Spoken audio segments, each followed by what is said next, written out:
Hello दोस्तों, आप सभी का ऑलराउंडर एकेडमी में स्वागत है। आज का टॉपिक बहुत इम्पोर्टेंट है, आपको पता ही होगा। ये आपका फिजिक्स में एक इम्पोर्टेंट चैप्टर होता है मीटर्स को लेकर के। तो आपके घर में भी मीटर लगे होते हैं। आप देखिए कितनी आसानी से आप अपने मीटर्स को चेक कर पाएंगे कि वो स्लो चल रहा है या तेज़ चल रहा है या क्या उसमें चीज़ें हैं, और आपके यहाँ कितनी बिजली खपत हो रही है। सारी बातें आप इसमें सीख पाएंगे और बहुत ही मज़ा आने वाला है। एकदम ध्यान सुनिए और इसको सीखिए। ये कैसे क्या होता है, मान लीजिए आपके घर में, सबके घर में बहुत सारे इक्विपमेंट लगे होते हैं, यानी उपकरण लगे होते हैं। तो उन उपकरणों का नाम भी होते हैं, तो बहुत सारे हैं, जैसे LED bulb, heater, cooler, fan, mixie. ये सारी चीज़ें आपके घर में यूज होती हैं, सभी को पता ही है। और इन सभी का यूज करने के साथ साथ आपको ये भी देखना है कि इनकी power of equipment in watt में क्या है, मतलब इनके इनके ऊपर, इनके डिब्बे के ऊपर इनका पावर लिखा होता है। अगर उसको ध्यान देखेंगे ना तो उसमें आपको पता चल जाएगा कि कितनी पावर इसमें है। जैसे मान लो कि बल्ब के ऊपर देखें तो कुछ 9 वाट और 7 वाट ऐसे करके लिखा रहता है। तो मान लो 9 वाट के बल्ब हैं। हीटर का जो इन वाट में पावर है वो कितनी है, 1000 वाट है। और अगर हम कूलर की देखें तो क्या है, हमारी 400 वाट है। अगर हम फैन की देखें तो कितनी है, मान लो 70 वाट है। मिक्सी 200 वाट की है, ठीक है। इतना कुछ वाट में आपका दिया हुआ है। अगर हम इसकी बात करें, इसका क्वांटिटी, तो देखिए घर में क्या होता है कि अलग अलग घर में अलग अलग ज़रूरत के अनुसार अलग अलग इक्विपमेंट की संख्याएँ होती हैं। अब मान लीजिए इसमें आपके घर में बल्ब की संख्या 8 लगी हुई है, यानी बल्ब 8 लगे हुए हैं। अगर हम हीटर देखते हैं तो हमारे घर में हीटर लगे हैं 1, मान लीजिए।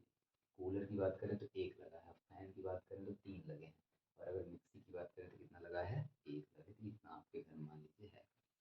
तो किसी एक घर के अकॉर्डिंग हम बता रहे हैं। अब उसके बाद इसमें अगर हम देखते हैं तो बहुत आसान है। सबसे पहले क्या करते हैं, इनका हम टोटल पावर एंगिस्ट इक्विपमेंट इन वॉट में निकालते हैं। तो देखिए सबसे आसान है, जब टोटल पावर ऑफ एंगिस्ट इक्विपमेंट देखना है ना, यानी उपकरणों के ऊपर टोटल पावर कितनी लग रही है, तो बस क्या करना है, इन दोनों का मल्टीप्लाई करा देना है। पहले सबका मल्टीप्लाई करा दें तो 9 वाट है, 72 वाट। 1000 से इसमें गुणा करिए तो 1000 वाट हो गया। 400 से इसमें करें तो 400 वाट हो गया। 70 वाट में 3 से करें तो 210 वाट हो गया। और 200 में 1 का करें तो 200 वाट हो गया। ये आपका क्या हो गया, टोटल पावर ऑफ एंगेजमेंट। हर एक इक्विपमेंट में अलग अलग पावर जो है वो आपके सामने आ गई। थोड़ा आगे बढ़ते हैं तो इसके बाद हम देखते हैं कि ऑपरेट करने के बाद, यानी ऑपरेटिंग टाइम इन आवर। तो देखो क्या होता है, घर में जो भी इक्विपमेंट लगे होते हैं उनकी ऑपरेटिंग टाइम होती है फिक्स। ऐसा थोड़ी नहीं है कि हम हर टाइम यूज कर रहे हैं, हर चीज़ को चलाए चलाए हैं। कुछ टाइम के लिए मिक्सी यूज होती है, कुछ टाइम के लिए कूलर यूज होता है, कुछ टाइम के लिए बल्ब जलते होंगे। यानी अलग अलग समय समय के अनुसार ही हम अलग अलग का उसको हम यूज करते हैं, यानी कि ऑपरेट करते हैं। ऑपरेटिंग टाइम हमेशा क्या होता है, फिक्स नहीं होता, अलग अलग होता है। तो मान लीजिए हम बल्ब जो है वो 8 घंटे चलाते हैं। कितना घंटे चलाते हैं, 8 घंटे। और हम अगर देखें तो अपना जो हीटर है उसको कितना देर चला रहे हैं, 12, मतलब 12 आवर में यूज कर रहे हैं उसको। अब 12 आवर यूज कर रहे हैं, किसी किसी घर में 2 आवर भी यूज हो सकता है, 5 आवर भी यूज हो सकता है। वो उसके ऊपर डिपेंड करता है कि कैसे क्या कौन यूज कर रहा है। यहाँ मान लीजिए 12 आवर यूज हो रहा है। आगे बात करते हैं तो ये 6 घंटे के लिए आपकी कूलर यूज हो रहा है, तो 6 आवर के लिए कूलर यूज हो रहा है। अगर हम देखें तो 12 आवर के लिए कितना, ये आपके फैन यूज हो रहे हैं। तो 12 आवर के लिए आपका क्या हो गया, फैन यूज हो रहा है। अगर हम बात करें 3 आवर्स के लिए क्या यूज हो रहा है, तो आपका मिक्सी यूज हो रही है। 3 आवर्स के लिए आपके घर में मिक्सी यूज हो रही है। चलिए थोड़ा सा और इसके आगे बढ़ते हैं। तो जब इतनी बातें आपको क्लियर हो गई ना, तो इसमें एक फार्मूला होता है, जिस फार्मूले से आसानी से निकाल सकते हैं कि कौन सा गैजेट, यानी कौन सा उपकरण एक दिन में कितनी बिजली ले रहा है। तो इसके लिए क्या करते हैं, तो यहाँ पे नॉर्मल है, नंबर ऑफ यूनिट्स, यानी कि निकालनी है अगर, तो वाट इंटू आवर बटा 1000 कर देंगे। बहुत सिंपल फार्मूला होता है, वाट इंटू आवर अपॉन 1000। बस इतना ही कर देना, वाट इंटू आवर अपॉन 1000। तो बस अब इसी के अकॉर्डिंग अगर हम पहले का निकाले हैं, तो पहले का हमारा जो टोटल पावर एंगेज इक्विपमेंट है कितना है, 72 वाट का है। कितने घंटे चला रहे हैं, 8 घंटे चला रहे हैं। तो हमारे पास फॉर्मूला है वाट इंटू आवर। वाट क्या है, ये वाला वाट। ये वाला वाट मत ले लेना, ये वाला वाट मत ले लेना, क्योंकि ये तो इसको निकालने के बाद टोटल वाट आ चुका है ना, तो इस टोटल वाट को वहाँ रखना है। तो 72 इंटू कितना, अब देखिए ऑपरेटिंग टाइम कितनी है, 8 आवर है, तो 8, तो 72 इंटू 8 अपॉन में 1000। और जब इसको सॉल्व करेंगे ना, काटेंगे, इसको गुणा करके डिवाइड कर देना, डायरेक्ट इससे भी आ सकता है। जब हम इसको काटेंगे तो आपको वैल्यू कितनी आएगा, 0.57। कितना आएगा, 0.57। तो यहाँ पे मैं लिख रहा हूँ, यहाँ पे देखिएगा, जो पहला वाला हुआ है उसका आएगा 0.57। तो आराम से आता ही होगा, पहले का यूनिट आ गया। अब दूसरे पेमेंट की बात करें, अगर इसकी बात करें तो वही फार्मूला लगाएंगे, 12 इंटू 1000 अपॉन में 1000, तो 1000 से 1000 कट गया तो दूसरे वाले में कितना आ गया, 12 यूनिट आ गया। तीसरे की बात करें अगर हम तो इसमें कितना है, 400 है। अब 400 इंटू 6 है, तो क्या करेंगे, 400 इंटू 6 अपॉन में 1000, तो इसकी जो वैल्यू आ जाएगी कितनी आ जाएगी आपकी, 2.4 यूनिट आ जाएगी। कितनी आ जाएगी, 2.4 यूनिट आ जाएगी। चलिए फिर चौथा निकाल लेते हैं। अब चौथे की बात करें तो कितना है, 210 इंटू 12 है, तो 200 इंटू 12 कर देंगे, अपॉन में 1000 कर देंगे। समझ आ रहा है ना, यहाँ पे लिखा है वाट इंटू आवर अपॉन 1000। वाट मेरा क्या है, ये है वाट, और ये टाइम है, तो 200 इंटू 12 अपॉन में 1000। जब इसको करेंगे तो चौथा आंसर आ जाए जो हमारा कितना है, 2.52 है। कितना है, 2.52 है। ये बात आप निकाल सकते हैं, बार बार इस फार्मूले से निकालना पड़ेगा, ये चीज़ बार बार यहाँ पे नहीं कर रहा हूँ, आपको लिख के दिखा रहा हूँ।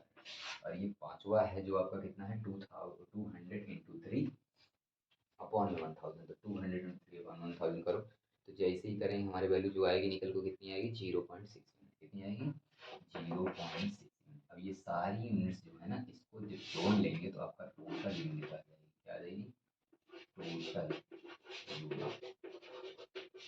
टोटल यूनिट जब आ गई तो कितनी आ गई, अगर हम इसको पूरा जोड़े तो हमारा आता है 18.09, 18.09, ये हमारा आता है, ये टोटल यूनिट आ गया। अब जब टोटल यूनिट आ गया तो अब हम देखो ये एक दिन का यूनिट आ गई, इतना यूनिट पर डे खर्च हो रही है, पूरे सभी गैजेट्स को मिला करके 18.09 यूनिट आती है। चलिए तो प्रतिदिन का व्यय यूनिट जो आया वो कितना आ गया, 18.09, ये हमारा आ गया प्रतिदिन का, याद रखिएगा प्रतिदिन का। लेकिन अब हमको महीने का निकालना है ना, कि महीने में मेरा रुपीज़ का कितना आया। अभी तो ये 18.9 आ गया है, लेकिन हमको महीने में पैसा पैसा पता करना है। कि यूनिट तो पता करेंगे, फिर यूनिट पता करने के बाद पैसा भी पता करेंगे कि कितना पैसा आ सकता है। तो देखिए मान लीजिए जो यूनिट का चार्ज है वो हमारा 8 रुपीज़ पर यूनिट, 8 रुपीज़ क्या है, पर यूनिट है 8 रुपीज़। हमारा 8 रुपीज़ अगर पर यूनिट है आपका, ये जो उसका मतलब पैसा है जो इसका खर्च आ रहा है वो 8 रुपीज़ पर यूनिट है, तो हमको 30 डेज़ का पहले यूनिट निकाल लेनी है। तो ये 18.9 यानी टोटल यूनिट यहाँ क्या रखेंगे, 18.9 इंटू कितना करेंगे, टोटल डेज। तो टोटल डेज कितना है, 30 दिन यूज हुआ है ना, 30 दिन यूज हुआ है तो टोटल डेज, और अपॉन में कितना करेंगे, अपॉन में डेज, तो डेज कितना है। अभी वही बात है, टोटल डेज कर लिए, और ये नीचे डेज लिखना पड़ेगा। क्यों डेज लिखना पड़ेगा, देखिए सबसे पहली चीज़ तो देखिए ये जो फार्मूला है टोटल, इसी तरह फार्मूले की तरह लिख देते हैं, टोटल यूनिट, टोटल लिख दिए तो यहाँ यूनिट तो लिखना ही पड़ेगा, यूनिट इंटू ये टोटल डेज, तो डेज लिख दिए 30, तो यहाँ डेज भी लिखना पड़ेगा। और अपॉन में कितना है, डेज तो वही है, तो डेज को लिखना ही पड़ेगा। अब ये डेज से डेज क्या हो गया, कट गया, तो हमारा 18.9 इंटू क्या हो गया, 18.9 इंटू कितना हो गया, 30, 18.9 इंटू क्या हो गया, 30।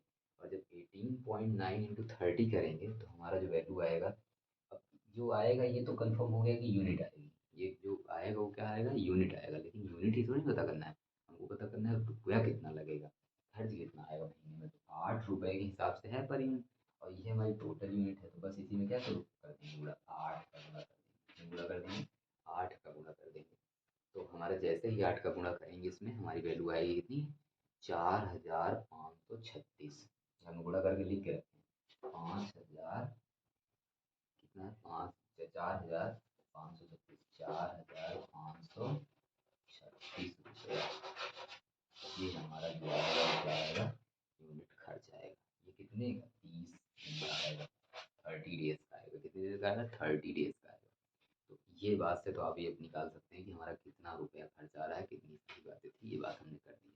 अभी क्या टोटल बात समझ में आ गई है, अगर नहीं आई तो एक बार क्विक रिवीजन करते हैं, जल्दी जल्दी देखिएगा, बस फटाफट करते हैं। देखिए ये सारे इक्विपमेंट हैं जो घर में लगे हुए हैं, सबका एक पावर दी हुई है 9, एक 1470, 200, क्वांटिटी दी गई है, वो कितने कितने कितना कितना लगाए हैं, तो मान लो बल्ब 8 लगाए हैं, हीटर 1 लगाए हैं, ऐसे करके सब 1 3 1 के रेशियो में लगाए हैं। और बाकी का मल्टीप्लाई कर लेते हैं तो यहाँ पे टोटल पावर एंड इक्विपमेंट देखते हैं, तो इन दोनों का मल्टीप्लाई करते हैं तो ये आ जाता है, इन दोनों मल्टीप्लाई करते हैं ये आ जाता है, इसी तरह टोटल निकालते हैं। उसके बाद क्या करते हैं, ऑपरेटिंग टाइम देखते हैं, कितना टाइम हम उसका यूज करते हैं। कि बल्ब का कितना टाइम यूज किए, कितना टाइम उसका यूज किए, सब चीज़ के यूज का टाइमिंग है ना। तो टाइम जितने टाइम के अकॉर्डिंग यूज करेंगे उतना यहाँ पे लिखना पड़ेगा। तो मैंने यार कुछ 8 घंटे यूज हुआ, कुछ 12 घंटे यूज हुआ, कुछ 6 घंटे यूज हुआ, कुछ 12 घंटे, फिर 3 घंटे, इस अकॉर्डिंग से आ गया। फिर उसके बाद नंबर ऑफ यूनिट निकालने के लिए फार्मूला होता है वर्क इंटू आवर अपॉन 1000। ये फार्मूला होता है work into watt into hour upon 1000। Work नहीं, वॉट। तो वॉट यहाँ पे कितना है, तो ये देखिए वॉट है, ये है हमारा क्या है, आवर है। अपॉन में 1000 कर देना, बस आसान है। तो सब में बार बार करते जाना, बार बार करते जाना, तो ये सारा लाइन से आएगा। पहले वाले में आएगा 0.57, दूसरे वाले में आएगा 12, तीसरे वाले में आएगा 2.4, चौथे वाले में आएगा 2.52, पाँचवें वाले में आएगा 0.6। जब इसको सारा सभी को जोड़ लिए तो हमारा टोटल यूनिट आएगी एक दिन की। कितने दिन की आएगी, एक दिन की। कितनी आएगी, 18.9। तो जैसे ही 18.9 आई, मैंने लिख दिया कि यहाँ प्रतिदिन व्यय यूनिट है कितनी, 18.9। 30 डेज में निकालना है तो total unit upon days into total days. अब यूनिट अपॉन डेज यहाँ पे लिखा है टोटल के लिए, क्यों, तो यूनिट अपॉन डेज इसलिए लिखा है कि एक प्रति यूनिट पे ही तो, एक दिन में प्रति यूनिट पे ही तो 18.9 है ना। इस पूरे का मान तो यही है, तो 18.9 into unit into 30 days upon days. ये डेज से डेज तो कट जाएगा, ये दोनों का मल्ट क्या हो जाएगा, मल्टीप्लाई। 13.9 इंटू 30 जैसे ही गुणा करेंगे तो कितना आएगा। इसके बाद हम क्या करेंगे, टाइम भी मुझे मुझे मतलब पैसा ही पता है। चाहे तो इन दोनों का मल्टीप्लाई करके फिर से 8 से गुणा कर ले तो आंसर आ जाएगा, चाहे हम तीनों का गुणा कर लें आपस में तब भी तो आंसर आ जाएगा। तो हमारा कितना आ गया, 4536 रुपये। ये हमारा आज की क्लास थी। या आई होप आपको समझ में आया होगा बहुत बेहतरीन ढंग से। और अगर नहीं आया तो एक बार आप इसको रिपीट रिपीट करके बार बार देख सकते हैं। Thank you. देखिए दोस्तों, बहुत ही आसान तरीके से आपको ये बताएंगे आज कि मीटर को कैसे चेक करें, आपको किस तरीके का उसमें क्या रीडिंग आ रही है, क्या चीज़ें आ रही हैं, उनको देखना, उनको समझना बहुत ही आसान होता है। बहुत ही बेहतरीन ढंग से बताने वाले हूँ आज। तुरंत यहाँ पे देखना स्टार्ट करिए। चलिए आइए, तो यहाँ पे कुछ स्टेप्स होते हैं जो उसमें दिए रहते हैं। आप अगर कभी भी देखे हों उसमें तो एक एलईडी लगी होती है, वो आपको उसको ध्यान से देखना है। तो पीले कलर की एलईडी होती है, उसके अंदर आप देखते हैं तो कुछ ऐसे एक ही लाइन से कुछ लिखा हुआ आता है, कुछ नीचे भी लिखा हुआ होता है, कुछ बड़ा होता है, कुछ छोटा होता है। तो छोटे बड़े नहीं जाना, बस वहाँ पे देखेंगे तो एक छोटा सा एक बटन बना होता है। उस बटन पे अगर क्लिक करेंगे, अगर फर्स्ट स्टेप में क्लिक करेंगे ना तो कुछ नहीं आएगा, 0 0 दिखाएगा, मतलब 8 8 दिखाएगा। 8 8 मतलब कुछ नहीं होता है। उसके बाद अगर हम दूसरा स्टेप में दूसरी बार क्लिक करते हैं तो हमको टाइम दिखाता है। तो टाइम वहाँ पे देख सकते हैं क्या टाइम है। फिर उसके बाद डेट। तो उसके बाद अगर क्लिक करेंगे सेकंड स्टेप में तो आपको डेट दिखाएगा। लेकिन थर्ड स्टेप पे क्लिक करेंगे तो आपको यहाँ पे तुरंत पता चलेगा कि रीडिंग ऑफ यूनिट कितनी रीडिंग आ रही है। तो मान लीजिए यहाँ पे दिखा रहा है 131.09। ठीक है, 131.09। फिर चौथी बार वही बटन दबा देंगे तो आपको यहाँ पे किलो वाट में दिखाने लगेगा कि कितना किलो वाट खर्चा हो रहा है। तो यहाँ पे मान लीजिए किलोवाट में खर्चा हो रहा है कि 131.09 किलोवाट में भी खर्चा हो रहा है। ये कुछ आपका यहाँ पे प्रोसेस है जो यहाँ पे दिखाई दे रहा है।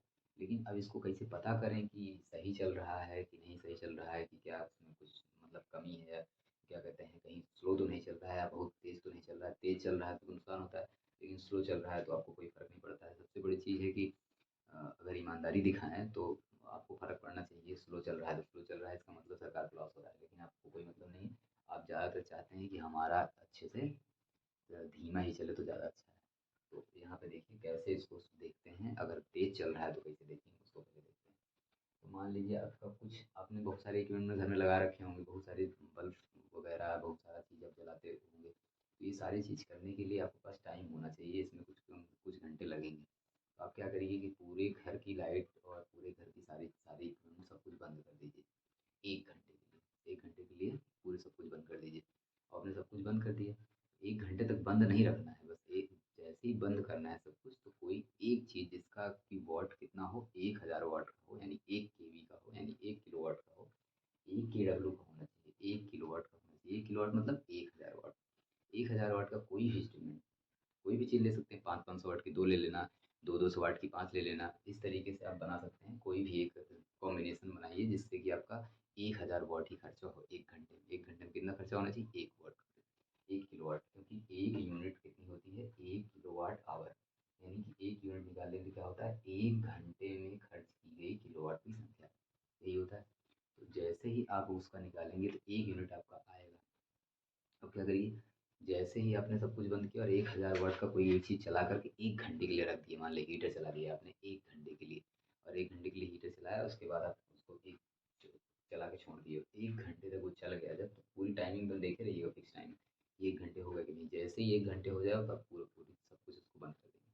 अब बंद करने के बाद अब आप अपना लाइट वाइट जला लीजिए आप, कोई दिक्कत नहीं है। अब उस 1 घंटे के दौरान अभी लाइट जलाने से पहले चेक कर लीजिएगा, उसके बाद जलाइएगा। तो उसके पहले तो आप देखेंगे क्या आपकी पहले रीडिंग थी, अभी पहले रीडिंग क्या थी, तो हम देखेंगे कि हमारी जो प्रीवियस रीडिंग रीडिंग थी कुछ इतना थी, मान लीजिए 40646 पॉइंट कुछ थी, यानी मान लो 4 थी, और यहाँ पे जो फाइनल रीडिंग है वो आई हमारी 440,647.4।